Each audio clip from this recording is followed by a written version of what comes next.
इस वक्त की वड्डी खबर लखीमपुर खीरी घटना के कथित दोषी आशीष मिश्रा के नाल संबंधित सामने आ रही है। दस दिए कि आशीष मिश्रा की जमानत अर्जी नूं रद्द कर दिता गया है। सुप्रीम कोर्ट के वलों अज वड्डा फैसला सुनाया गया जिस दे विच आशीष मिश्रा की जमानत नूं रद्द कर दिता गया। वड्डी खबर तुहानूं दस रहे हैं लखीमपुर खीरी घटना के नाल संबंधी लखीमपुर खीरी घटना के कथित दोषी आशीष मिश्रा नूं जो इलाहाबाद हाई कोर्ट के वलों जमानत दी गई सी उसनूं सुप्रीम कोर्ट के वलों रद्द कर दिता है ते एक हफ्ते के अंदर अंदर आशीष मिश्रा नूं सरेंडर करन दे लई किया गया है। तां इलाहाबाद हाई कोर्ट के वलों जो जमानत दी गई सी उसनूं सुप्रीम कोर्ट के वलों रद्द कर दिता गया है ते एक हफ्ते दे विच मुड़ तो सरेंडर करन दे लई आशीष मिश्रा नूं किया गया है। दस दईए कि सुप्रीम कोर्ट ने कहा है कि इलाहाबाद हाई कोर्ट ने पीड़ित पक्ष का ध्यान नहीं रखा, पीड़ित पक्ष की कोई भी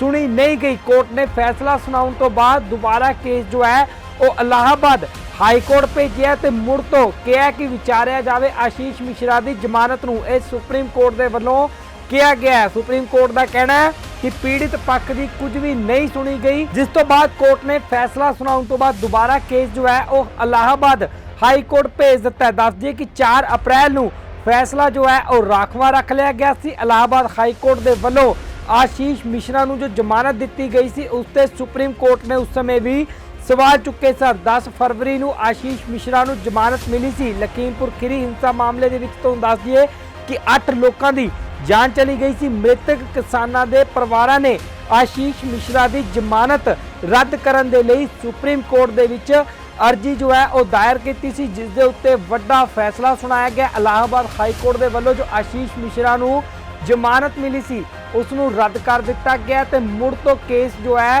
वो इलाहाबाद हाई कोर्ट दे विच भेजिया गया कि जो उन्होंने जमानत दी सी आशीष मिश्रा नूं उसनूं एक बार फिर तो मुड़ तो विचारिया जाए। हालांकि सुप्रीम कोर्ट ने यह भी टिप्पणी की है कि कोर्ट ने जो है वो पीड़ित पक्ष नूं नहीं सुनिया ते सीधा जो है फैसला दिता गया। तो वड्डी खबर तुहानूं दस रहे हैं लखीमपुर खीरी घटना के नाल संबंधी आशीष मिश्रा की जमानत अर्जी नूं सुप्रीम कोर्ट के वलों रद्द कर दिता गया। आखिर पूरा मामला की सी तुहानूं दस दिए कि यह मामला पिछले साल 3 अक्तूबर नूं लखीमपुर खीरी जिले विच वापरिया सीगा ते उत्तर प्रदेश के जो उप मुख्यमंत्री ने केशव प्रसाद मौर्य के इलाके के दौरान जो लखीमपुर खीरी इलाके के दौरे ते सीगे तां उस दौरान हिंसा हुई सी। कुछ किसान केशव प्रसाद मौर्य की फेरी का विरोध कर रहे सन, जिस च तेज रफ्तार एक SUV कार ने टक्कर मार दी और किसानों नूं कुचल दिता गया। इस हिंसा के 8 लोगों की जान चली गई सी, जिस दे विच 4 किसान और कुछ भाजपा के मैंबर और वर्कर जो सी वो भी शामिल सन। दोष सीगा कि इस गड्डी विच आशीष मिश्रा सवार सी और उसने कथित साजिश के तहत अजिहा किया। तां वड्डी खबर तुहानूं दस रहे हैं आशीष मिश्रा की जो जमानत सी इलाहाबाद हाई कोर्ट के वलों दी गई उसनूं सुप्रीम कोर्ट ने हुण रद्द कर दिता है। तो मुड़ तो केस जो है इलाहाबाद हाई कोर्ट भेजिया कि जो उन्होंने जमानत है एक बार फिर तो उसनूं विचारिया जाए। इस वक्त की वड्डी खबर लखीमपुर खीरी घटना के कथित दोषी आशीष मिश्रा के नाल संबंधी सामने आ रही है। दस दिए कि आशीष मिश्रा की जमानत अर्जी नूं रद्द कर दिता गया है। सुप्रीम कोर्ट के वलों अज वड्डा फैसला सुनाया गया जिस दे विच आशीष मिश्रा की जमानत नूं रद्द कर दिता गया। वड्डी खबर तुहानूं दस रहे हैं लखीमपुर खीरी घटना के नाल संबंधी लखीमपुर खीरी घटना के कथित दोषी आशीष मिश्रा नूं जो इलाहाबाद हाई कोर्ट के वलों जमानत दी गई सी उसनूं सुप्रीम कोर्ट के वलों रद्द कर दिता है। ते एक हफ्ते के अंदर अंदर आशीष मिश्रा नूं सरेंडर करन दे लई किया गया है। तो इलाहाबाद हाई कोर्ट के वलों जो जमानत दी गई सी उसनूं सुप्रीम कोर्ट के वलों रद्द कर दिता गया है। ते एक हफ्ते दे विच मुड़ तो सरेंडर करन दे लई आशीष मिश्रा नूं किया गया है। दस दईए कि सुप्रीम कोर्ट ने कहा कि इलाहाबाद हाई कोर्ट ने पीड़ित पक्ष का ध्यान नहीं रखा, पीड़ित पक्ष की कोई भी सुनी नहीं गई। कोर्ट ने फैसला सुनाउण तो बाद दोबारा केस जो है वो इलाहाबाद हाई कोर्ट भेजिया ते मुड़ तो कहा कि विचारिया जाए आशीष मिश्रा की जमानत नूं। इह सुप्रीम कोर्ट के वलों किया गया है। सुप्रीम कोर्ट का कहना है कि पीड़ित पक्ष की कुछ भी नहीं सुनी गई, जिस तो बाद कोर्ट ने फैसला सुनाउण तो बाद दोबारा केस जो है वो इलाहाबाद हाई कोर्ट भेज दिता है। दस दिए कि 4 अप्रैल नूं फैसला जो है वो राखवा रख लिया गया सी। इलाहाबाद हाई कोर्ट के वलों आशीष मिश्रा ਨੂੰ जो जमानत ਦਿੱਤੀ ਗਈ ਸੀ ਉਸ ਤੇ ਸੁਪਰੀਮ ਕੋਰਟ ਨੇ ਉਸ ਸਮੇਂ ਵੀ सवाल चुके सर। 10 फरवरी ਨੂੰ आशीष मिश्रा ਨੂੰ जमानत मिली सी। लखीमपुर खीरी हिंसा मामले ਦੇ ਵਿੱਚ ਤੁਹਾਨੂੰ ਦੱਸ ਦਈਏ कि 8 ਲੋਕਾਂ ਦੀ ਜਾਨ ਚਲੀ ਗਈ ਸੀ। ਮ੍ਰਿਤਕ ਕਿਸਾਨਾਂ ਦੇ ਪਰਿਵਾਰਾਂ ਨੇ आशीष मिश्रा ਦੀ जमानत ਰੱਦ ਕਰਨ ਦੇ ਲਈ ਸੁਪਰੀਮ ਕੋਰਟ ਦੇ ਵਿੱਚ अर्जी जो है वह दायर की सी, जिस दे उत्ते वड्डा फैसला सुनाया गया। इलाहाबाद हाई कोर्ट के वल्लों जो आशीष मिश्रा नूं जमानत मिली सी उसनूं रद्द कर दिता गया ते मुड़ तो केस जो है वो इलाहाबाद हाई कोर्ट दे विच भेजिया गया कि जो उन्होंने जमानत दी सी आशीष मिश्रा नूं उसनूं एक बार फिर तो मुड़ तो विचारिया जाए। हालांकि सुप्रीम कोर्ट ने यह भी टिप्पणी की है कि कोर्ट ने जो है वो पीड़ित पक्ष नूं नहीं सुनिया ते सीधा जो है फैसला दिता गया। तो वड्डी खबर तुहानूं दस रहे हैं, लखीमपुर खीरी घटना के नाल संबंधी आशीष मिश्रा की जमानत अर्जी नूं सुप्रीम कोर्ट के वल्लों रद्द कर दिता गया। आखिर पूरा मामला की सी तुहानूं दस दिए कि यह मामला पिछले साल 3 अक्तूबर नूं लखीमपुर खीरी जिले विच वापरिया सीगा ते उत्तर प्रदेश के जो उप मुख्यमंत्री ने केशव प्रसाद मौर्य के इलाके के दौरान जो लखीमपुर खीरी इलाके के दौरे ते सीगे तां उस दौरान हिंसा हुई सी। कुछ किसान केशव प्रसाद मौर्य की फेरी का विरोध कर रहे सन, जिस च तेज रफ्तार एक SUV कार ने टक्कर मार दी और किसानों नूं कुचल दिता गया। इस हिंसा के 8 लोगों की जान चली गई सी, जिस दे विच 4 किसान और कुछ भाजपा के मैंबर और वर्कर जो सी वो भी शामिल सन। दोष सीगा कि इस गड्डी विच आशीष मिश्रा सवार सी और उसने कथित साजिश के तहत अजिहा किया है। तो वड्डी खबर तुहानूं दस रहे हैं, आशीष मिश्रा की जो जमानत सी इलाहाबाद हाई कोर्ट के वल्लों दी गई उसनूं सुप्रीम कोर्ट ने हुण रद्द कर दिता है। तो मुड़ तो केस जो है इलाहाबाद हाई कोर्ट भेजिया कि जो उन्होंने जमानत है एक बार फिर तो उसनूं विचारिया जाए। इस वक्त की वड्डी खबर लखीमपुर खीरी घटना के कथित दोषी आशीष मिश्रा के नाल संबंधित सामने आ रही है। दस दिए कि आशीष मिश्रा की जमानत अर्जी नूं रद्द कर दिता गया। सुप्रीम कोर्ट के वल्लों अज वड्डा फैसला सुनाया गया, जिस दे विच आशीष मिश्रा की जमानत नूं रद्द कर दिता गया। वड्डी खबर तुहानूं दस रहे हैं, लखीमपुर खीरी घटना के नाल संबंधी लखीमपुर खीरी घटना के कथित दोषी आशीष मिश्रा नूं जो इलाहाबाद हाई कोर्ट के वल्लों जमानत दी गई सी उसनूं सुप्रीम कोर्ट के वल्लों रद्द कर दिता है। तो 1 हफ्ते के अंदर अंदर आशीष मिश्रा नूं सरेंडर करन दे लई किया गया। तो इलाहाबाद हाई कोर्ट के वल्लों जो जमानत दी गई सी उसनूं सुप्रीम कोर्ट के वल्लों रद्द कर दिता गया है। तो 1 हफ्ते दे विच मुड़ तो सरेंडर करन दे लई आशीष मिश्रा नूं किया गया। दस दईए कि सुप्रीम कोर्ट ने कहा कि इलाहाबाद हाई कोर्ट ने पीड़ित पक्ष का ध्यान नहीं रखा, पीड़ित पक्ष की कोई भी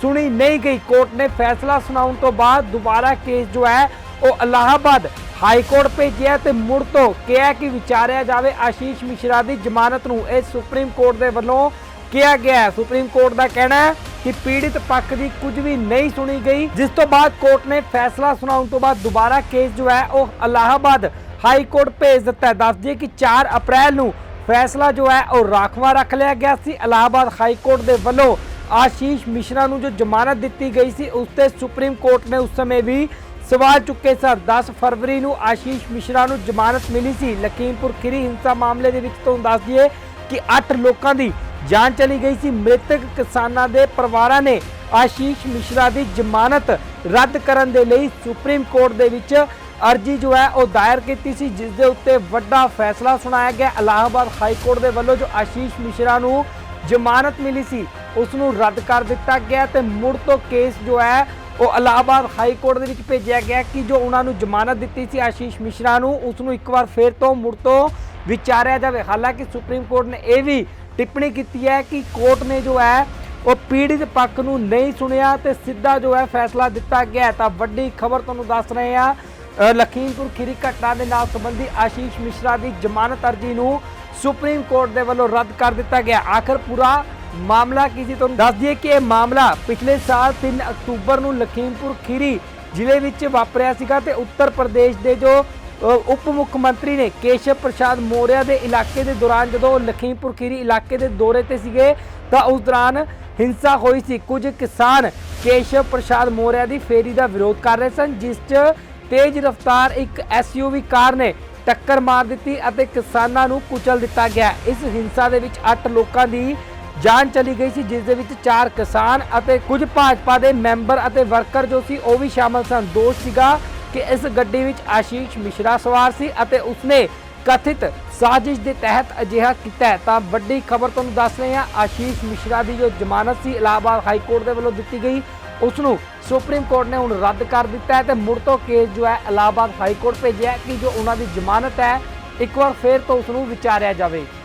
ਇਸ ਵਕਤ ਦੀ ਵੱਡੀ ਖਬਰ ਲਖੀਮਪੁਰ ਖੀਰੀ ਘਟਨਾ ਦੇ ਕਥਿਤ ਦੋਸ਼ੀ ਆਸ਼ੀਸ਼ ਮਿਸ਼ਰਾ ਦੇ ਨਾਲ ਸੰਬੰਧੀ ਸਾਹਮਣੇ ਆ ਰਹੀ ਹੈ। ਦੱਸ ਦਈਏ ਕਿ ਆਸ਼ੀਸ਼ ਮਿਸ਼ਰਾ ਦੀ ਜ਼ਮਾਨਤ ਅਰਜ਼ੀ ਨੂੰ ਰੱਦ ਕਰ ਦਿੱਤਾ ਗਿਆ ਹੈ। ਸੁਪਰੀਮ ਕੋਰਟ ਦੇ ਵੱਲੋਂ ਅੱਜ ਵੱਡਾ ਫੈਸਲਾ ਸੁਣਾਇਆ ਗਿਆ, ਜਿਸ ਦੇ ਵਿੱਚ ਆਸ਼ੀਸ਼ ਮਿਸ਼ਰਾ ਦੀ ਜ਼ਮਾਨਤ ਨੂੰ ਰੱਦ ਕਰ ਦਿੱਤਾ ਗਿਆ। ਵੱਡੀ ਖਬਰ ਤੁਹਾਨੂੰ ਦੱਸ ਰਹੇ ਹਾਂ, ਲਖੀਮਪੁਰ ਖੀਰੀ ਘਟਨਾ ਦੇ ਨਾਲ ਸੰਬੰਧੀ ਲਖੀਮਪੁਰ ਖੀਰੀ ਘਟਨਾ ਦੇ ਕਥਿਤ ਦੋਸ਼ੀ ਆਸ਼ੀਸ਼ ਮਿਸ਼ਰਾ ਨੂੰ ਜੋ ਇਲਾਹਾਬਾਦ ਹਾਈ ਕੋਰਟ ਦੇ ਵੱਲੋਂ ਜ਼ਮਾਨਤ ਦਿੱਤੀ ਗਈ ਸੀ, ਉਸ ਨੂੰ ਸੁਪਰੀਮ ਕੋਰਟ ਦੇ ਵੱਲੋਂ ਰੱਦ ਕਰ ਦਿੱਤਾ ਹੈ ਤੇ 1 ਹਫ਼ਤੇ ਦੇ ਅੰਦਰ ਅੰਦਰ ਆਸ਼ੀਸ਼ ਮਿਸ਼ਰਾ ਨੂੰ ਸਰੈਂਡਰ ਕਰਨ ਦੇ ਲਈ ਕਿਹਾ ਗਿਆ। ਤਾਂ ਇਲਾਹਾਬਾਦ ਹਾਈ ਕੋਰਟ ਦੇ ਵੱਲੋਂ ਜੋ ਜ਼ਮਾਨਤ ਦਿੱਤੀ ਗਈ ਸੀ ਉਸ ਨੂੰ ਸੁਪਰੀਮ ਕੋਰਟ ਦੇ ਵੱਲੋਂ ਰੱਦ ਕਰ ਦਿੱਤਾ ਗਿਆ ਤੇ 1 ਹਫ਼ਤੇ ਦੇ ਵਿੱਚ ਮੁੜ ਤੋਂ ਸਰੈਂਡਰ ਕਰਨ ਦੇ ਲਈ ਆਸ਼ੀਸ਼ ਮਿਸ਼ਰਾ ਨੂੰ ਕਿਹਾ ਗਿਆ। ਦੱਸ ਦਈਏ ਕਿ ਸੁਪਰੀਮ ਕੋਰਟ ਨੇ ਕਿਹਾ ਕਿ ਇਲਾਹਾਬਾਦ ਹਾਈ ਕੋਰਟ ਨੇ ਪੀੜਿਤ ਪੱਖ ਦਾ ਧਿਆਨ ਨਹੀਂ ਰੱਖਿਆ, ਪੀੜਿਤ ਪੱਖ ਦੀ ਕੋਈ ਵੀ ਸੁਣੀ ਨਹੀਂ ਗਈ। ਕੋਰਟ ਨੇ ਫੈਸਲਾ ਸੁਣਾਉਣ ਤੋਂ ਬਾਅਦ ਦੁਬਾਰਾ ਕੇਸ ਜੋ ਹੈ ਉਹ ਇਲਾਹਾਬਾਦ ਹਾਈ ਕੋਰਟ ਭੇਜਿਆ ਤੇ ਮੁੜ ਤੋਂ ਕਿਹਾ ਕਿ ਵਿਚਾਰਿਆ ਜਾਵੇ ਆਸ਼ੀਸ਼ ਮਿਸ਼ਰਾ ਦੀ ਜ਼ਮਾਨਤ ਨੂੰ। ਇਹ ਸੁਪਰੀਮ ਕੋਰਟ ਦੇ ਵੱਲੋਂ ਕਿਹਾ ਗਿਆ। ਸੁਪਰੀਮ ਕੋਰਟ ਦਾ ਕਹਿਣਾ ਹੈ ਕਿ ਪੀੜਿਤ ਪੱਖ ਦੀ ਕੁਝ ਵੀ ਨਹੀਂ ਸੁਣੀ ਗਈ, ਜਿਸ ਤੋਂ ਬਾਅਦ ਕੋਰਟ ਨੇ ਫੈਸਲਾ ਸੁਣਾਉਣ ਤੋਂ ਬਾਅਦ ਦੁਬਾਰਾ ਕੇਸ ਜੋ ਹੈ ਉਹ ਇਲਾਹਾਬਾਦ ਹਾਈ ਕੋਰਟ ਭੇਜ ਦਿੱਤਾ ਹੈ। ਦੱਸ ਦਈਏ ਕਿ 4 ਅਪ੍ਰੈਲ ਨੂੰ ਫੈਸਲਾ ਜੋ ਹੈ ਉਹ ਰਾਖਵਾਂ ਰੱਖ ਲਿਆ ਗਿਆ ਸੀ। ਇਲਾਹਾਬਾਦ ਹਾਈ ਕੋਰਟ ਦੇ ਵੱਲੋਂ ਆਸ਼ੀਸ਼ ਮਿਸ਼ਰਾ ਨੂੰ ਜੋ ਜ਼ਮਾਨਤ ਦਿੱਤੀ ਗਈ ਸੀ ਉਸ ਤੇ ਸੁਪਰੀਮ ਕੋਰਟ ਨੇ ਉਸ ਸਮੇਂ ਵੀ ਸਵਾਲ ਚੁੱਕੇ ਸਨ। 10 ਫਰਵਰੀ ਨੂੰ ਆਸ਼ੀਸ਼ ਮਿਸ਼ਰਾ ਨੂੰ ਜ਼ਮਾਨਤ ਮਿਲੀ ਸੀ। ਲਖੀਮਪੁਰ ਖੀਰੀ ਹਿੰਸਾ ਮਾਮਲੇ ਦੇ ਵਿੱਚ ਤੁਹਾਨੂੰ ਦੱਸ ਦਈਏ ਕਿ 8 ਲੋਕਾਂ ਦੀ ਜਾਨ ਚਲੀ ਗਈ ਸੀ। ਮ੍ਰਿਤਕ ਕਿਸਾਨਾਂ ਦੇ ਪਰਿਵਾਰਾਂ ਨੇ ਆਸ਼ੀਸ਼ ਮਿਸ਼ਰਾ ਦੀ ਜ਼ਮਾਨਤ ਰੱਦ ਕਰਨ ਦੇ ਲਈ ਸੁਪਰੀਮ ਕੋਰਟ ਦੇ ਵਿੱਚ ਅਰਜ਼ੀ ਜੋ ਹੈ ਉਹ ਦਾਇਰ ਕੀਤੀ ਸੀ, ਜਿਸ ਦੇ ਉੱਤੇ ਵੱਡਾ ਫੈਸਲਾ ਸੁਣਾਇਆ ਗਿਆ। ਇਲਾਹਾਬਾਦ ਹਾਈ ਕੋਰਟ ਦੇ ਵੱਲੋਂ ਜੋ ਆਸ਼ੀਸ਼ ਮਿਸ਼ਰਾ ਨੂੰ ਜ਼ਮਾਨਤ ਮਿਲੀ ਸੀ ਉਸ ਨੂੰ ਰੱਦ ਕਰ ਦਿੱਤਾ ਗਿਆ ਤੇ ਮੁੜ ਤੋਂ ਕੇਸ ਜੋ ਹੈ ਉਹ ਇਲਾਹਾਬਾਦ ਹਾਈ ਕੋਰਟ ਦੇ ਵਿੱਚ ਭੇਜਿਆ ਗਿਆ ਕਿ ਜੋ ਉਹਨਾਂ ਨੂੰ ਜ਼ਮਾਨਤ ਦਿੱਤੀ ਸੀ ਆਸ਼ੀਸ਼ ਮਿਸ਼ਰਾ ਨੂੰ, ਉਸ ਨੂੰ ਇੱਕ ਵਾਰ ਫਿਰ ਤੋਂ ਮੁੜ ਤੋਂ ਵਿਚਾਰਿਆ ਜਾਵੇ। ਹਾਲਾਂਕਿ ਸੁਪਰੀਮ ਕੋਰਟ ਨੇ ਇਹ ਵੀ ਟਿੱਪਣੀ ਕੀਤੀ ਹੈ ਕਿ ਕੋਰਟ ਨੇ ਜੋ ਹੈ ਉਹ ਪੀੜਿਤ ਪੱਖ ਨੂੰ ਨਹੀਂ ਸੁਣਿਆ ਤੇ ਸਿੱਧਾ ਜੋ ਹੈ ਫੈਸਲਾ ਦਿੱਤਾ ਗਿਆ। ਤਾਂ ਵੱਡੀ ਖਬਰ ਤੁਹਾਨੂੰ ਦੱਸ ਰਹੇ ਹਾਂ, ਲਖੀਮਪੁਰ ਖੀਰੀ ਘਟਨਾ ਦੇ ਨਾਲ ਸੰਬੰਧੀ ਆਸ਼ੀਸ਼ ਮਿਸ਼ਰਾ ਦੀ ਜ਼ਮਾਨਤ ਅਰਜ਼ੀ ਨੂੰ ਸੁਪਰੀਮ ਕੋਰਟ ਦੇ ਵੱਲੋਂ ਰੱਦ ਕਰ ਦਿੱਤਾ ਗਿਆ। ਆਖਰ ਪੂਰਾ ਮਾਮਲਾ ਕੀ ਸੀ ਤੁਹਾਨੂੰ ਦੱਸ ਦਈਏ ਕਿ ਇਹ ਮਾਮਲਾ ਪਿਛਲੇ ਸਾਲ 3 ਅਕਤੂਬਰ ਨੂੰ ਲਖੀਮਪੁਰ ਖੀਰੀ ਜ਼ਿਲ੍ਹੇ ਵਿੱਚ ਵਾਪਰਿਆ ਸੀਗਾ ਤੇ ਉੱਤਰ ਪ੍ਰਦੇਸ਼ ਦੇ ਜੋ ਉਪ ਮੁੱਖ ਮੰਤਰੀ ਨੇ ਕੇਸ਼ਵ ਪ੍ਰਸਾਦ ਮੌਰਿਆ ਦੇ ਇਲਾਕੇ ਦੇ ਦੌਰਾਨ ਜਦੋਂ ਲਖੀਮਪੁਰ ਖੀਰੀ ਇਲਾਕੇ ਦੇ ਦੌਰੇ ਤੇ ਸੀਗੇ ਤਾਂ ਉਸ ਦੌਰਾਨ ਹਿੰਸਾ ਹੋਈ ਸੀ। ਕੁਝ ਕਿਸਾਨ ਕੇਸ਼ਵ ਪ੍ਰਸਾਦ ਮੌਰਿਆ ਦੀ ਫੇਰੀ ਦਾ ਵਿਰੋਧ ਕਰ ਰਹੇ ਸਨ, ਜਿਸ 'ਚ ਤੇਜ਼ ਰਫ਼ਤਾਰ ਇੱਕ SUV ਕਾਰ ਨੇ ਟੱਕਰ ਮਾਰ ਦਿੱਤੀ ਅਤੇ ਕਿਸਾਨਾਂ ਨੂੰ ਕੁਚਲ ਦਿੱਤਾ ਗਿਆ। ਇਸ ਹਿੰਸਾ ਦੇ ਵਿੱਚ 8 ਲੋਕਾਂ ਦੀ ਜਾਨ ਚਲੀ ਗਈ ਸੀ, ਜਿਸ ਦੇ ਵਿੱਚ 4 ਕਿਸਾਨ ਅਤੇ ਕੁਝ ਭਾਜਪਾ ਦੇ ਮੈਂਬਰ ਅਤੇ ਵਰਕਰ ਜੋ ਸੀ ਉਹ ਵੀ ਸ਼ਾਮਲ ਸਨ। ਦੋਸ਼ ਸੀਗਾ ਕਿ ਇਸ ਗੱਡੀ ਵਿੱਚ ਆਸ਼ੀਸ਼ ਮਿਸ਼ਰਾ ਸਵਾਰ ਸੀ ਅਤੇ ਉਸਨੇ ਕਥਿਤ ਸਾਜ਼ਿਸ਼ ਦੇ ਤਹਿਤ ਅਜਿਹਾ ਕੀਤਾ ਹੈ। ਤਾਂ ਵੱਡੀ ਖਬਰ ਤੁਹਾਨੂੰ ਦੱਸ ਰਹੇ ਹਾਂ, ਆਸ਼ੀਸ਼ ਮਿਸ਼ਰਾ ਦੀ ਜੋ ਜ਼ਮਾਨਤ ਸੀ ਇਲਾਹਾਬਾਦ ਹਾਈ ਕੋਰਟ ਦੇ ਵੱਲੋਂ ਦਿੱਤੀ ਗਈ, ਉਸ ਨੂੰ ਸੁਪਰੀਮ ਕੋਰਟ ਨੇ ਹੁਣ ਰੱਦ ਕਰ ਦਿੱਤਾ ਹੈ ਤੇ ਮੁੜ ਤੋਂ ਕੇਸ ਜੋ ਹੈ ਇਲਾਹਾਬਾਦ ਹਾਈ ਕੋਰਟ ਭੇਜਿਆ ਕਿ ਜੋ ਉਹਨਾਂ ਦੀ ਜ਼ਮਾਨਤ ਹੈ ਇੱਕ ਵਾਰ ਫਿਰ ਤੋਂ ਉਸ ਨੂੰ ਵਿਚਾਰਿਆ ਜਾਵੇ। पंजाब ते पंजाबियत नाल जुड़िया हर मुद्दा हर खबर निरपक्ष तरीके नाल तुहाडे तक पहुंचण दी कोशिश विच तुसीं भी देवो साडा साथ। तां हुणे लाइक करो साडा फेसबुक पेज, सबसक्राइब करो YouTube ते अते फॉलो करो इंस्टा अते ट्विटर ते निरपक्ष पोस्ट। खबर दी निरपक्ष आवाज़ विजिट करो www.nirpakhpost.com।